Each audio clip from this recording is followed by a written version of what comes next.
Wait, what are you talking about? Adam jumped into their conversation. Hunter Yu wasn't on the visitor log. But an S-rank hunter picked him up 2 hours ago. Someone replied. Jin-Woo's voice was urgent. What S-rank hunter? Hunter Dong-soo Honcrades, they said. He came to pick up Hunter Yu. The name didn't mean anything to the others, but Jin-Woo's gut told him something was off. Is this because of my high perception stat? Noticing Jin-Woo's tension, Adam pulled out his phone. Adam decided to call Hunter Howing's guild.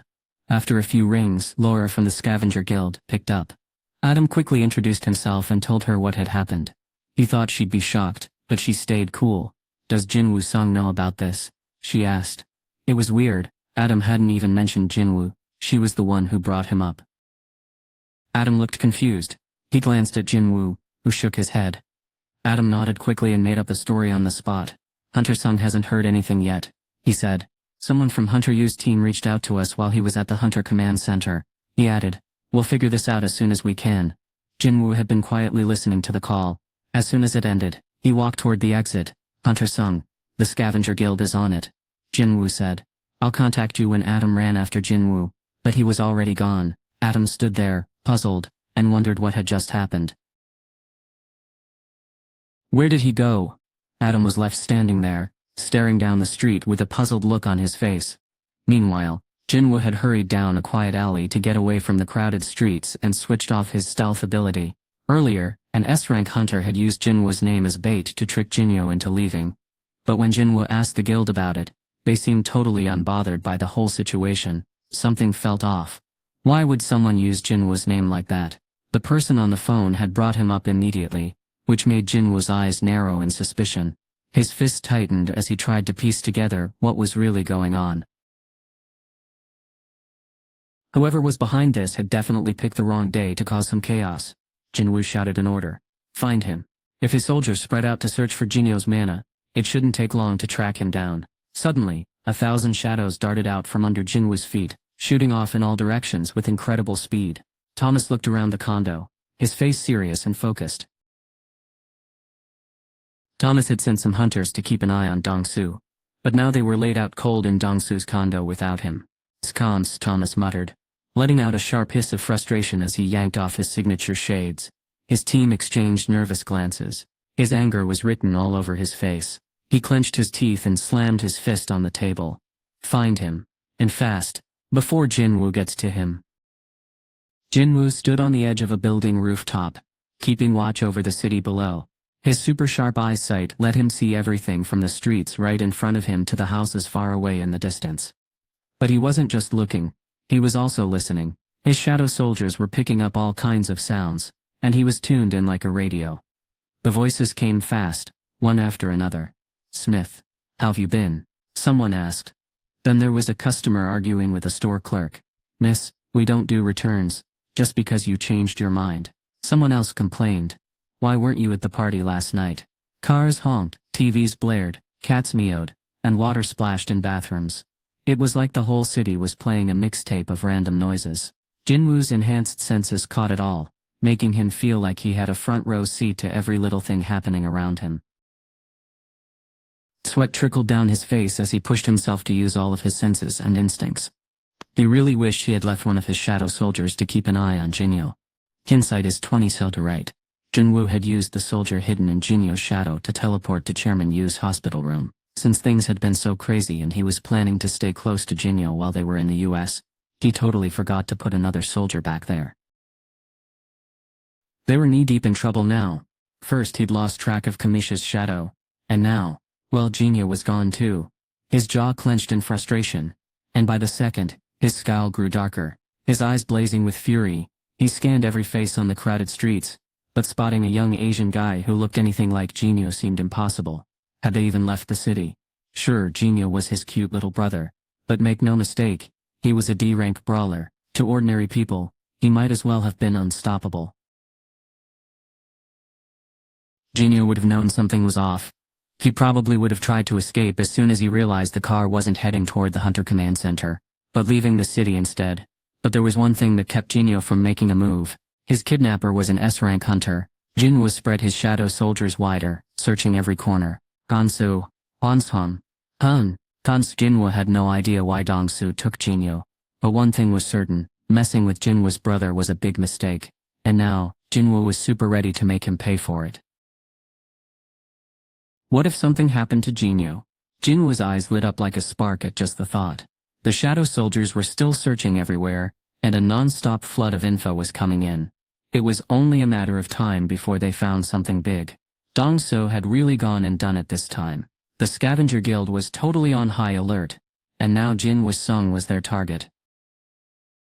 One slip-up could mean instant death for Dong-soo. As one of the scavenger guild's strongest fighters, he was crucial to their success. Thomas paced back and forth in his office, his mind racing with worry. "Any news?" he asked sharply. His subordinate looked up, his face tense with concern. "Not yet, sir." Thomas's frown deepened, and his eyes tightened with stress. The silence in the room felt heavy, like a ticking clock. Dong-soo had turned off his phone, so no one could trace where he was. Thomas sent his team to check all the places Dong-soo usually hung out, but they came up empty-handed. It seemed like Dong-soo had planned everything carefully to stay hidden. Didn't he care about staying alive? Well, Dong-soo knew exactly how big the power difference was between him and Jin-Woo. Dong-soo pulled off this crazy move because he was sure Thomas would cover for him. And honestly, Dong-soo wasn't wrong. No matter what he did, he was still super valuable to the Scavenger Guild until his contract ended. They'd poured a ton of money into him, because they believed in his skills and potential, so he acted without thinking about the consequences. He knew Thomas would never let go of an asset like him. Have I been too easy on these hunters? Thomas thought. He realized he needed to get tough with Dong-soo to prevent more trouble down the line. The tension was so thick that his subordinate could barely breathe. Then the phone rang, breaking the silence. Thomas grabbed it instantly. "I think I found where Mr. Frame might be," Laura said on the other end. Thomas jumped straight up from his chair. "How?" Laura jumped in quickly to explain. "I got in touch with the Hunter Command Center, and they looked into where Mr. Huang has been going lately. Turns out he stopped following his usual routine 3 times to visit a mysterious place." Thomas nodded, clearly impressed. "Nice work, Laura. You found Dong-soo way faster than we expected." "Don't worry, I'm sending every single person we've got to that location," Thomas said firmly. "I'll head over too," he said before pausing, a sly grin spreading across his face. "Hey Laura, how did you manage to get those old folks at the Hunter Command Center to go along with it?" He chuckled as he waited for her reply. The Hunter Command Center was kind of like the Hunters Association, tracking their members using GPS on special phones they handed out. But here's the kicker, getting them to share any info. Forget about it. They were tighter than a clamshell at high tide, so Laura must have worked some serious magic to get them on board. The request from the Scavenger Guild shouldn't have been approved so quickly. It usually takes hours. Thomas was super curious about how Laura managed to get the information about Dong-soo so fast. Her explanation caught him off guard. "I told them that if we don't find Hunter Huang soon, you and Hunter Sung might end up fighting each other," she said simply. Just then Adam burst in. He'd been keeping an eye on the Scavenger Guild. "The guild members are moving," he reported to the assistant director. "Are all 100 of them heading out?" "They just canceled a planned raid," Adam replied. "All hunters are on the move." "What's going on?" Adam asked, confused. He didn't know how to explain what was happening. An S-rank hunter from the Scavenger Guild had lied and taken one of Jin-Woo's people. Now both Jin-Woo and the entire Scavenger Guild were taking action. This wasn't normal. For the whole guild to act like this, Guildmaster Thomas Andre must have given the order. Adam felt a knot in his stomach. He started sweating, feeling something was very wrong. He stopped in his tracks as Thomas stepped out of the building. Thomas looked around cautiously before getting into the car waiting for him. The car then took off quickly, heading in the same direction as the other hunters from the Scavenger Guild. Adam struggled to keep his voice steady. "Mr. Connor, Goliath. Thomas Andre is on the move." Meanwhile, a man with a worried look on his face glanced down at Jin-Yo, who was lying there unconscious. "Are you sure this is okay?" he asked. Dong-soo nodded firmly in agreement. "I'm not here to hurt him," Dong-soo said. "I just need one answer." Thomas had made it clear. Jin-Woo Sung was off limits. But Dong-soo never planned on harming him anyway. There was someone else who could give him the truth. What really happened that day when his older brother Dong-soo Jin-Woo and Jin-Yo went into that dungeon.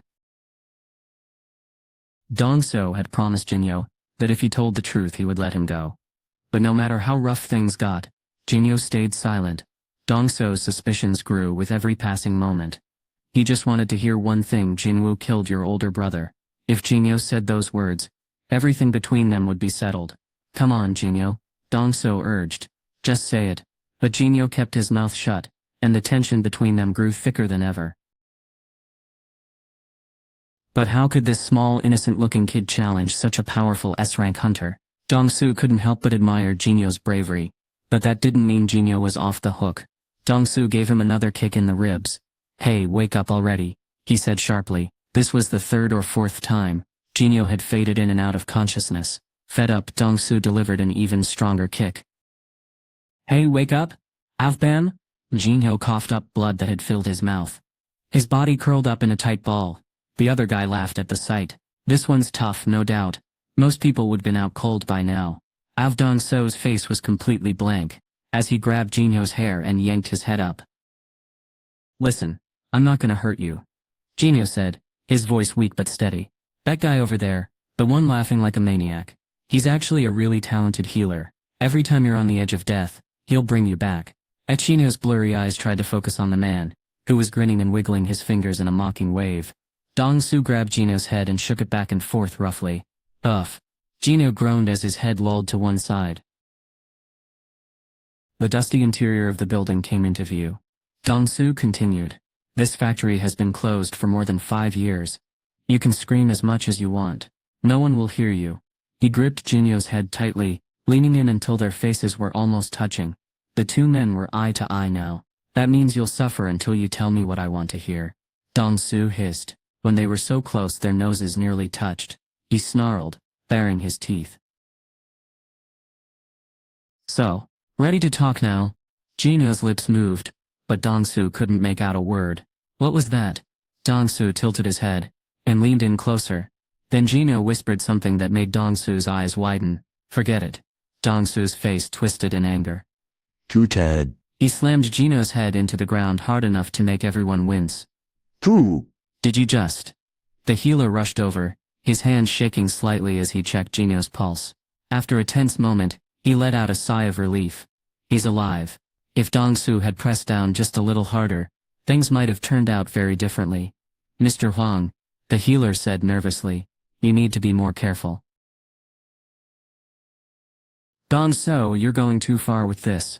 I don't want to get mixed up in something that could be really bad, one guy said nervously. Noted. Dong-su replied flatly. Another guy looked worried, and tried to talk him out of it. Let's just go. Haven't you pushed him enough? He urged. What you talking about? I'm just getting started. Dong-su sneered. A sly grin spread across his face, sending chills through the room. He was every bit as mean as his big brother used to be. The guy's eyes darted nervously around the room. Right then, he spotted something across the factory. His eyes narrowed as he tried to make out what it was. What? Huh? He muttered. Confusion etched on his face. Dong-su and the healer turned toward him, following his confused gaze. That's when they saw it. A towering high orc clad in black armor, its metal glinting under the dim light. Wait. An orc? Dong-su stood up, disbelief clear in his voice. The healer, who had been tending to Jin-Yo, also rose, eyes wide with surprise. The sudden appearance of this mysterious figure in black armor sent a ripple of tension through the room. Dong-so asked, was there a dungeon break nearby? He shook his head. If that were true, the whole area would be in chaos by now. Just to make sure he checked around for any hidden monsters. But the only one there was this lone high orc. How strange, Dong-so muttered. Even weirder was how scared the orc looked. It was shaking like it was about to cry. Looks like that monster is terrified of you, Mr. Hong, someone said. Dong-so ignored them. I don't have time for this. His fist glowed with a bright white light. As Jin-Woo charged toward the orc with his fist ready to strike, a deep voice suddenly boomed from somewhere. Exchange. Meanwhile, strange reports about dungeons were popping up everywhere on TV. While there weren't any huge disasters, more and more hunters were getting killed during their raids. Jin-Woo's mom, Kyunji, watched the news nervously. Will my child be safe? She worried aloud. Even the best hunters can't escape their mom's worrying. Biru was lurking in the shadows, keeping watch over someone on Jin-Woo's orders. He heard a mother's voice, filled with concern for her child. If anyone can survive a dungeon incident, it's your son, Biru muttered under his breath, barely holding back those words. He didn't want to scare Jin-Woo's mom, but he was really annoyed that Kyunji was comparing his king to ordinary animals on TV. He held back from explaining why she was wrong. Then the anchors switched topics. Up next, the Hunter Command Center in the US is hosting. They showed clips of Jin-Woo at the airport during the International Guild Conference. Kimchi's worries about Jin-Woo faded as she watched him on TV, surrounded by paparazzi. She beamed with pride, calling out excitedly, "Gina, your brother is on TV." Gina, curious, dropped her books and hurried to see. Even though it wasn't his first time on screen, she still found it thrilling. Unseen by them, Biru watched Jin-Woo with even greater enthusiasm. His eyes sparkled as he whispered, "Oh my king." A shiver ran down his spine, and his body trembled with excitement. He had felt this way once before. When was that? Biru dug through his memories, until it hit him. That moment when Jin-Woo had stared down at him with eyes full of fury. The air had been thick with danger, and Biru could smell death closing in. This was the first time he'd felt his king's anger since becoming a shadow soldier, and it left him frozen in fear. But wait, Biru was the king's soldier now. That thought jolted him back to reality. His king was furious. Terrified as he was, Biru couldn't just stand by and do nothing. He tried to talk to the hunter. "My king, please stay calm. I'm on my way," he said. Reply came instantly. "No, don't come here." Jin-Woo's voice was filled with anger, and it sent chills down Biru's spine. "As you wish, sire," Biru replied. Though he had no choice but to obey Jin-Woo's command, he wondered who could have been foolish enough to make the king this angry. Who would even do something so reckless? Biru stepped back into the shadows, trying to calm his racing heart. Meanwhile, in the city of Busan, the Knights Guild was busy preparing for a big raid. Guildmaster Jong-soo Park fired everyone up. As he gave the team a final once-over, "There have been some rough reports from dungeons lately." He reminded them, "Stay sharp out there. Let's make sure everyone heads home safe and sound tonight." "Got it," his members shouted back, their voices full of energy. They'd learned their lesson after that last raid with Jin-Woo's minions, and now they were ready to tackle whatever came next. Tae-jung, the guild's vice president, stood behind Jong-soo, nodding along in agreement. But then something off to the side caught his eye. Jong-soo spun around fast. What's wrong?"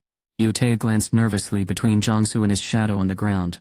He pointed at the floor, his movements quick and jerky. "The boss. The shadow under your feet. It just moved." Jong-soo shot him a sharp look, and Tae's voice trailed off. "How many times have I told you not to drink before a raid?" Jong-soo said, sounding annoyed. Tae shook his head hard. "That's not it, boss. I haven't had anything today." "Whoa, I'm serious. Your shadow moved like it was alive."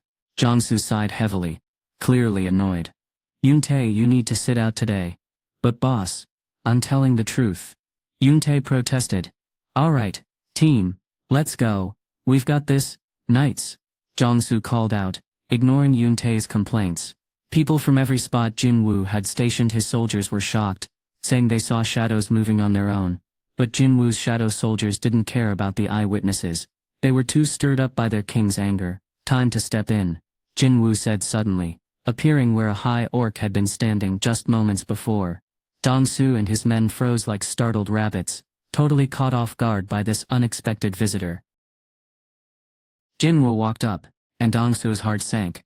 But Jin-Woo didn't even glance at him. He strode right past, and made a beeline for Jin-Yo. The two men standing on either side of Jin-Yo quickly stepped aside. Jin-Woo grabbed a healing potion from his inventory, and slowly poured it into Jin-Yo's mouth. Note, healing potions don't work if your health drops too low, like below 10%. Crack! Crack! The empty bottle shattered in Jin-Woo's hand with a loud crack. What else could he try? He already knew that the elixir of life healed sicknesses, but it wouldn't help with injuries any more than regular healing magic could cure diseases. Jin-Woo's mind raced. He really needed healing magic right now. Baru was the only soldier who could do that kind of magic. But Baru was all the way in Korea.